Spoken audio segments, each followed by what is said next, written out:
মানুষের আবিদ দুর্ভাগ্য। সাহেবের কাছেই আবিদ সাহেবের কাছেই একটু জানার ইচ্ছে রয়েছে যে হিয়ারিং এর প্রসেস তো পুরোপুরি বন্ধ হয়ে গেছে এবং সেটাও অভিযোগ হচ্ছে যে নির্দিষ্ট সময়ের আগেই বোধহয় বন্ধ হয়েছে, বিএলও অ্যাপ বোধহয় আর কাজ করছে না, এরকম বিভিন্ন সূত্র থেকে যে সমস্ত খবর কানে আসে।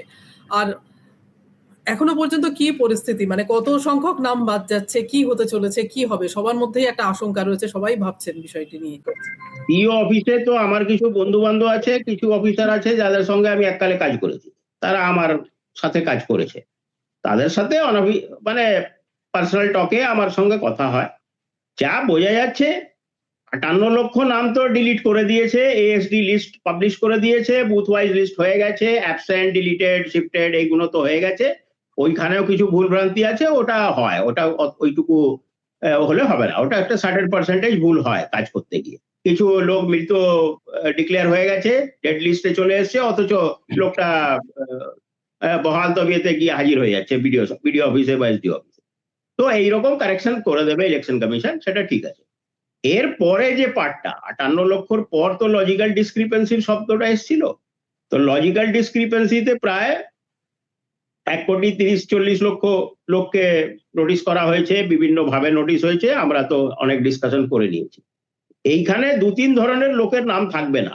এক হচ্ছে যারা আনম্যাপ ছিল 32 লাখ, 32 লক্ষ লোক তো ছিল আনম্যাপ, সেই আনম্যাপ মানে যারা 2002 এর সঙ্গে লিঙ্ক করতে পারেনি, ওই আনম্যাপটের একটা সার্টেন পার্সেন্টেজ কিন্তু আনম্যাপই থেকে গেছে।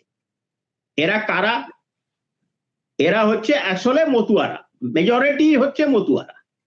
কারণ মতুয়ারা ম্যাপিং করতে পারবে না, তো যারা 2002 এর পরে এসছে এখানে, যার বাপ ঠাকুরদা এখানে ছিলই না, যাদের নাম ছিল না, তারা তো একটা অন্য ফলস ন্যারেটিভ, ফলস প্রমিসের মধ্যে পড়ে গিয়ে ওরা একটা বিপদে পড়েছে। যাই হোক, তো অ্যাপ্লিকেশন করে দিয়েছে, হ্যাঁ, এবং সিএ আন্ডারে অ্যাপ্লিকেশনও করে দিয়েছে। ঠিক, সিএ আন্ডারে অ্যাপ্লিকেশন করে তো প্রথম লাইনেই বলে দিয়েছে যে I came to India before 31st December 2014 from অমুক অ্যাড্রেস, বাংলাদেশের একটা অ্যাড্রেস দিয়েছে। তাহলে তো ও তো প্রথমেই বলে দিয়েছে যে আমি ইন্ডিয়ান সিটিজেন নয়। আর সুপ্রিম কোর্ট একদম পরিষ্কার বলে দিয়েছে, not Indian citizen, not a voter. যতক্ষণ সিটিজেনশিপ সার্টিফিকেট পাবে না, ততক্ষণ তুমি ভোটার লিস্টে নাম উঠতে পারে না তোমার। তো যারা সার্টিফিকেট পায়নি এখনো, তাদের নাম থাকবে না, এটা হয়ে গেল, এটা ডিসিশন হয়ে গেল। আর একটা সার্টেন পার্সেন্টেজ অফ লোক আছে, প্রায় 1.5-2 লক্ষ লোক আছে, যে যাদের নাম অ্যাকচুয়ালি বিহারেও ছিল। একটা হিন্দি বেল্ট আছে তো আমাদের পশ্চিমবাংলায়, একটা লম্বা হিন্দি বেল্ট আছে, তার মধ্যে আমার বাড়ি যে সাব ডিভিশনে আছে সেখানে অনেক লোক আছে। আসানসোল আমার বাড়ি, আসানসোলে একটা কসমোপলিটন কালচার আছে, হিন্দি বেল্ট, প্রচুর হিন্দি লোক, হিন্দি স্পিকিং লোকজন আছে।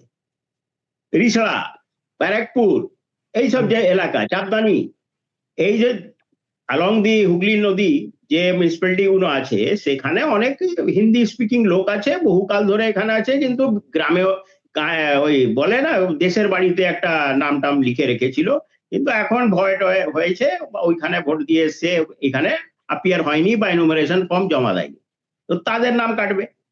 আর কিছু ডুপ্লিকেট যদি খুঁজে পায়, ডুপ্লিকেট খুঁজে পেয়েছে, আগেও পেয়েছে, এখনো আবার খুঁজে পেয়েছে, তাদের নাম তো অবশ্যই কাটা উচিত, ডুপ্লিকেট 2 জায়গায় নাম থাকবে কেন?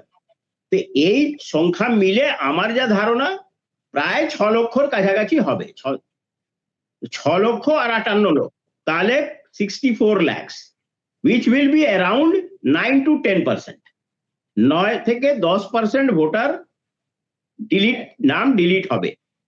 2002 সালে যখন এসআইআর হয়েছিল, আমি নিজেও করেছি ওইটা, তখনও কিন্তু এর থেকে একটু বেশি নাম ডিলিট হয়েছিল। এটা হয়, এই পার্সেন্টেজ খুব বেশি নয়, 10% নাম ডিলিট হবে, আর ওটাই বোধহয় হবে। এরপরে আসি ওই ন্যারেটিভে। একটা ন্যারেটিভ ছিল মুর্শিদাবাদের আনম্যাপড হচ্ছে 2%, আর লজিক্যাল ডিসক্রিপেন্সি নোটিশ হয়েছে 66%। মালদাতে 3% না 1.8% এইরকম আনম্যাপ ছিল, অথচ প্রচুর লোকের কে লজিক্যাল ডিসক্রিপেন্সির নাম করে ডাকা হয়েছে। এরপরে যদি ইলেকশন কমিশন মনে করে, আর কিছু কিছু সেন্ট্রাল অবজারভার যারা ছিলেন, ডিস্ট্রিক্ট অবজারভার, আমি তাদেরকে পার্সোনালি চিনি, খুব ভালোভাবেই চিনি, তারা কিন্তু ইলেকশন কমিশনকে এই যে এই আর ওরা সাসপেন্ড হচ্ছে, ওটা তাদের রিপোর্টের উপরেই হচ্ছে। তারা একটা পুরো বায়াসনেস নিয়ে অবজেক্টিভলি ওরা কাজ করছে না, এটা সবাই স্যাটিসফাইড। অ্যাটলিস্ট আমরা অফিসাররা তো স্যাটিসফাইড যে এরা অবজেক্টিভলি কাজ করছেন না, বায়াস হয়ে আছে। কোন কি কারণে আছে, কেন আছে, সেটা তারা বলতে পারবে। কিন্তু ইলেকশন কমিশন মনে হয় না যে ওই 10%-এর বাইরে কোথাও সুযোগ পাবে। মানে একটাও জেনুইন ভোটার নাম কাটা যাবে না, একটাও জালি ভোটার বা এইরকম ভোটার মানে ইনএলিজিবল ভোটারের নাম থাকবে না, এই কথা কিন্তু আমাদের সিও মনোজ আগরওয়াল কিন্তু এখন প্রতিদিনই একবার করে বলছেন যে একটাও জেনুইন ভোটারের নাম কাটা যাবে না, আর একটাও ইনএলিজিবল ভোটারের নাম থাকবে না। এইটা তো প্রথম থেকে আমরাও বলে আসছি, এটা তো এটার সঙ্গে তো কারোর দ্বিমত নেই এই কথাটার সঙ্গে। কিন্তু একটা কিন্তু আছে, কিন্তু যদি মনে করে যে যেরকম কালকে একটা দেখলাম, প্রথম দিকে তো ডমিসাইল সার্টিফিকেট অ্যাকসেপ্ট করছিল না, তারপর ডমিসাইল সার্টিফিকেট লাস্টের দিকে। ইলেকশন কমিশনের ইন্টেনশনটা দেখুন একটু। 1 জানুয়ারি 2026-এ সিও চিঠি লিখেছেন ইলেকশন কমিশনকে যে ডমিসাইল সার্টিফিকেটটাকে গ্রহণ করা হোক। তারা উত্তর দিয়েছে 6 ফেব্রুয়ারি 2026-এ, আফটার 37 ডেজ, যেখানে ইলেকশন কমিশনের সাসপেন্ড করার চিঠিটা দুদিনে আসছে। এই মানে আমি ক্রোনোলজিটা বলছি, ইন্টেনশনটা বলছি। তারপর হচ্ছে এই যে অবজারভারদের, ডিস্ট্রিক্ট অবজারভার, সেন্ট্রাল অবজারভার, তো স্টেট অবজারভার, তো এই অবজারভার ওই অবজারভার, তারপর মাইক্রো অবজারভারের কথা চলে এলো, এই সব যে হচ্ছে, এইটা আমার মনে হয় না যে 10%।